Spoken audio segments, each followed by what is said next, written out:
Hi friends, welcome to Indhu's kitchen. இன்றைக்கி நம்மளோட கிச்சனில் ரொம்ப சிம்பிளான ரொம்பவே டிஃப்ரெண்ட்டான ஒரு டேஸ்ட்டில் கருவேப்பிலை இறால் வறுவல் எப்படி செய்கிறதுன்னு பார்க்கலாம். ஃபர்ஸ்ட் ஒரு மிக்ஸி ஜாரில் ஒரு பெரிய வெங்காயம், 2 மீடியம் சைஸ் தக்காளி, 8 பல்லு பூண்டு, 1/4 இன்ச் இஞ்சி, 2 பச்சை மிளகாய் சேர்த்துக்கலாம். இது எல்லாத்தையுமே அப்படியே ஒரு மிக்ஸி ஜாரில் மாற்றிட்டு இது கூடவே 2 கைப்பிடி அளவு நல்ல ஃப்ரெஷ்ஷான கருவேப்பிலையை நல்லா கழுவிட்டு சேர்த்துக்கோங்க.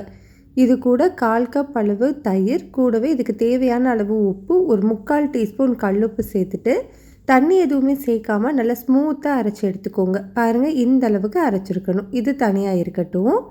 கடாயில் 3 டேபிள் ஸ்பூன் நல்லெண்ணெய் சூடு பண்ணிவிட்டு ஒரு சின்ன சைஸ் பட்டை, 1/2 டீஸ்பூன் சோம்பு, ஒரு பெரிய வெங்காயம் சேர்த்து 2லேருந்து 3 நிமிஷத்துக்கு நல்லா வதக்கி விட்டுக்கோங்க. வெங்காயம் ஓரளவு நல்லா வதங்கினதுக்கப்புறமா நம்ம அரைச்சி வச்சுருக்கிற விழுது சேர்த்துட்டு ஸ்டவ்வை மீடியம் ஹீட்லேயே வச்சுட்டு இந்த விழுது இருக்கு இல்லையா, இதோட பச்சை வாசனை சுத்தமாக போகிற வரைக்கும் நல்லா வதக்கி விட்டுக்கணும். இப்போ பாருங்கள், நல்லாவே வதங்கி அந்த கலருமே மாறி வந்திருக்கு பாருங்கள். பச்சை மணம் எல்லாமே போயிடுச்சு. இந்த டைமில் 1/4 டீஸ்பூன்லேருந்து 1/2 டீஸ்பூன் மஞ்சள் தூள், 1/2 டீஸ்பூன் அளவு தனி மிளகாய் தூள் சேர்த்துக்கலாம். நம்ம ஏற்கனவே பச்சை மிளகாய் சேர்த்துக்கோ இல்லையா, அதனால் இப்போ மிளகாய்த்தூள் கம்மியாகவே சேர்த்துக்கோங்க. இப்போ இந்த தூளோட பச்சை வாசனை போகிற வரைக்கும் நல்லா வதக்கி விட்டுக்கோங்க.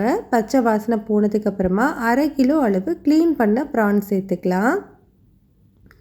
இறால் சேர்த்துட்டு நம்ம ஒரு 2லேருந்து 3 நிமிஷத்துக்கு நல்லா அந்த மசாலாவோடு சேர்த்து வதக்கி விட்டுக்கலாம்.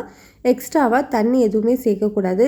மீடியம் ஹீட்லேயே 5லேருந்து 7 நிமிஷம் நல்லா வேக வச்சுக்கோங்க. நம்மளுக்கு இறால்லேருந்தே நல்லா தண்ணி பிரிஞ்சு வரும்.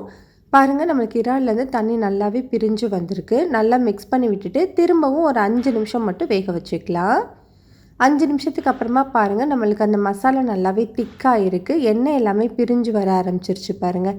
இந்த டைமில் கொஞ்சமாக ஃப்ரெஷ்ஷான கருவேப்பிலை மட்டும் சேர்த்துட்டு நல்லா மிக்ஸ் பண்ணி ஸ்டவ் ஆஃப் பண்ணிக்கலாம். அவ்வளோதான், நம்மளுக்கு சூப்பர் டேஸ்டியான கருவேப்பிலை இறால் மசாலா ரெடி ஆகிடுச்சு.